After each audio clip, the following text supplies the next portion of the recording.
Question 4 है, prove that the tangent drawn at end of A diameter. ठीक है, diameter के एंड पे जो टेंजेंट ड्रॉ किए जाते हैं वो क्या है, आपस में पैरेलल है, ये हमें प्रूव करना है। तो एक सर्कल ड्रॉ कर दिया, सर्कल की एक डायमीटर है ए बी, तो ए पॉइंट पे एक टेंजेंट ड्रॉ कर दिया और ऐसे ही बी पॉइंट पे भी एक टेंजेंट ड्रॉ कर दिया। हमारा काम ये है कि ये दोनों टेंजेंट के आपस में पैरेलल हैं, ये प्रूव करना है।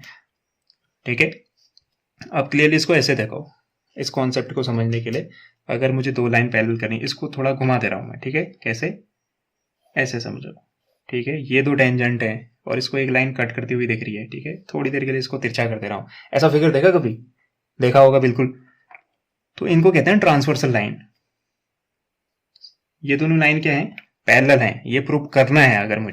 अगर मुझे ये प्रूव करना है, अगर ये दोनों लाइन ऑलरेडी पैरेलल होती हैं तो होता क्या है, ट्रांसवर्सल के केस में दो लाइन को एक जब तीसरी लाइन दो अलग अलग पॉइंट पर कट करती है उसको कहते हैं ट्रांसवर्सल। दो लाइन को, ठीक है, एक तीसरी लाइन जब एक ही पॉइंट पे कट करे उसको ट्रांसवर्सल नहीं कहते हैं। ठीक है, उसको क्या कहते हैं, कॉन्करेंट लाइन। ठीक है, तो वो केस अलग है, ये केस अलग है, तो कंफ्यूज होने की जरूरत नहीं है। हमारे पास दो लाइन है, उसको एक तीसरी लाइन कट कर रही है। अगर ये दोनों लाइन पैरेलल हैं तो ये एंगल, इनको देखोगे आप अच्छे से, एक लाइन के उस तरफ है जो लाइन कट कर रही है ना, उसके एक इस तरफ है एक इस तरफ है, इनको कहते हैं अल्टरनेट इंटीरियर एंगल। अंदर है ना इसलिए, बाहर होते तो एक्सटीरियर एंगल, इनको कहते हैं अल्टरनेट इंटीरियर एंगल। ये एंगल ना इक्वल होते हैं कब, जब लाइन ना पैरेलल होती। कौन सी दो लाइन जिनको कट किया जा रहा है वो लाइन अगर पैरेलल हैं तो अल्टरनेट इंटीरियर एंगल, सपोज मैं इनका नाम एक्स और वाई दे देता हूं, तो ये दोनों क्या होंगे, इक्वल होंगे। ठीक है, इक्वल होंगे, हो कुछ भी सकते हैं, उससे कोई लेना देना नहीं है, इक्वल होंगे बस। ठीक है, सपोज 90 है तो 90, 60 है तो ये भी 60। ठीक है, तो ये दोनों क्या होंगे, इक्वल होंगे।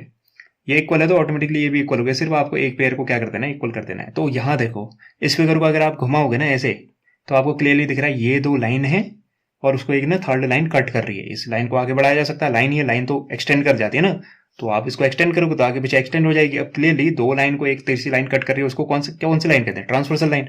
तो ट्रांसवर्सल लाइन में हमेशा अल्टरनेट इंटीरियर एंगल भी बनते हैं और भी एंगल बनते हैं, लेकिन हमारा काम अल्टरनेट इंटीरियर एंगल से चल जाएगा। ठीक है, तो ये देखो, ये एंगल जो मैंने दिखाया है और ये एंगल मैंने जो दिखाया है वो कितने डिग्री का है, 90 डिग्री का। क्यों बना दिया मैंने ये 90 डिग्री? मैंने इसको 90 डिग्री इसलिए बनाया क्योंकि ये जो पी क्यू है ना, ये टेंजेंट है। ठीक है, और ये ए बी क्या है, एक डायमीटर है, ए बी डायमीटर है, तो ओ ए क्या होगा, रेडियस होगी, मानते हो? बिल्कुल, ओ ए और ओ बी दोनों रेडियस होंगी। तो रेडियस हमने जो थ्योरम पढ़ी हुई है इंट्रोडक्शन पार्ट में, वो क्या पढ़ा है कि ओ बी यानी रेडियस और टेंजेंट यानी ओ पी क्यू हमेशा परपेंडिकुलर होती हैं। तो परपेंडिकुलर होने का मतलब कितने डिग्री का एंगल, 90 डिग्री का। ऐसे ही ओ बी भी एक रेडियस है और आर एस भी क्या, एक टेंजेंट है, तो इन दोनों के बीच में भी क्या होगा, परपेंडिकुलर का रिलेशन होगा। अगर परपेंडिकुलर है तो इसका मतलब एंगल क्या होगा, 90 डिग्री। अब क्लियरली 90 का मतलब समझ रहे हो, इधर भी 90 बना सकते हो आप, ये इधर भी 90, क्योंकि ये 90 है, फिर वो कौन सा कॉन्सेप्ट आ जाता है, वो आता है लीनियर पेयर। ठीक है, एक लाइन में दो एंगल हमेशा मिलकर कितना बनाते हैं, 180 डिग्री। तो ये 90 है तो ऑटोमेटिकली इसको भी 90 होना पड़ेगा। फिलहाल ये 90 हो गया और ये भी 90 हो गया। क्यों 90 हुआ, क्योंकि जो कॉन्सेप्ट है थ्योरम उसके अकॉर्डिंग। अब इन दोनों एंगल के बीच में रिलेशन कौन सा है, जो यहां था, अल्टरनेट इंटीरियर एंगल।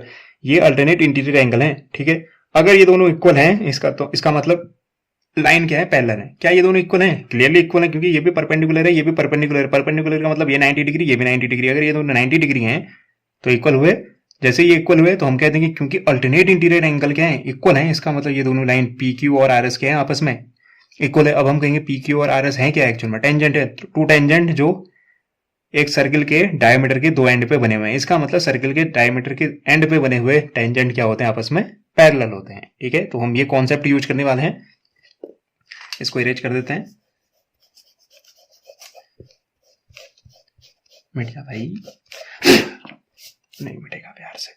चलो फिर, ठीक है, तो हम क्लियरली लिख सकते हैं ओ ए एंड जो ये ओ पी है क्या है, परपेंडिकुलर है। सीधे सीधे लिख सकते हैं, सिंस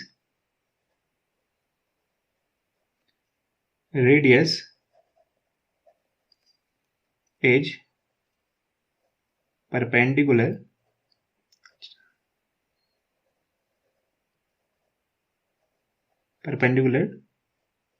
टू द टेंजेंट। ठीक है, रेडियस क्या होती है, परपेंडिकुलर होती है टेंजेंट के, इसलिए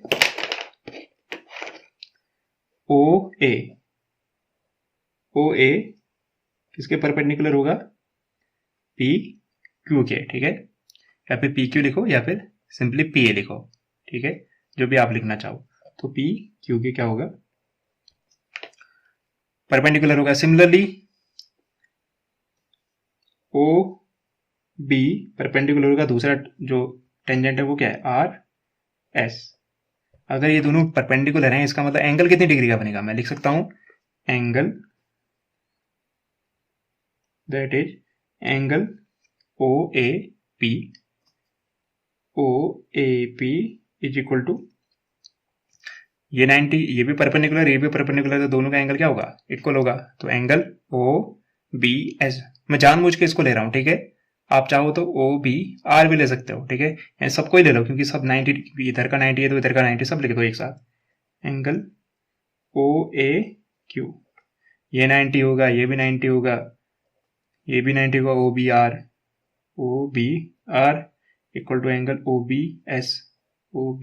एस, सबके सब कितना होंगे 90 डिग्री, क्योंकि परपेंडिकुलर है। अगर परपेंडिकुलर है तो ये भी, यहाँ पे भी 90 डिग्री का एंगल बनेगा, यहाँ पे भी 90 डिग्री, यहाँ पे भी 90 डिग्री। अब हम उन्हीं दो एंगल को लेंगे जो क्या है, अल्टरनेट इंटीरियर एंगल।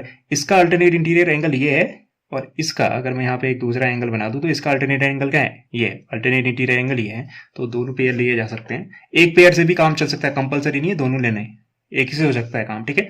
तो हम लिखते हैं angle O B R and कौन सा angle O A Q, O B R and angle O A Q, ये दोनों क्या है, आर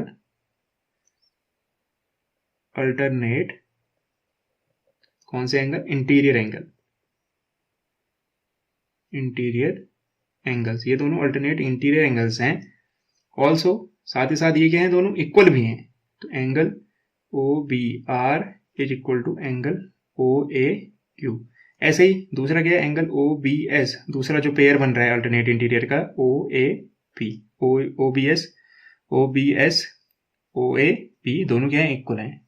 क्यों इक्वल है, ये अल्टरनेट इंटीरियर एंगल है, ठीक है। ये क्यों इक्वल है, क्योंकि ये अल्टरनेट इंटीरियर एंगल है ऑलरेडी। अभी अल्टरनेट इंटीरियर एंगल क्या मिल गया आपको, इक्वल मिल गया। अगर अल्टरनेट इंटीरियर एंगल इक्वल होते हैं तो क्या होती हैं, लाइंस क्या होती हैं आपस में, पैरेलल होती हैं। तो मैं फाइनली लिख सकता हूं, so line P Q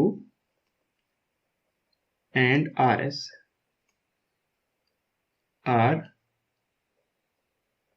parallel to each other, ठीक है। क्यों बोला मैंने ये बात, समझ में आई।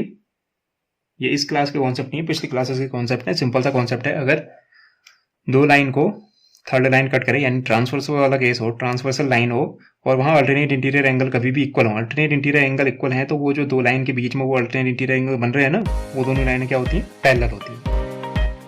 उम्मीद करता हूँ आपको ये एक्सप्लेनेशन पसंद आया होगा और समझ भी आया होगा। Thank you and have a nice day.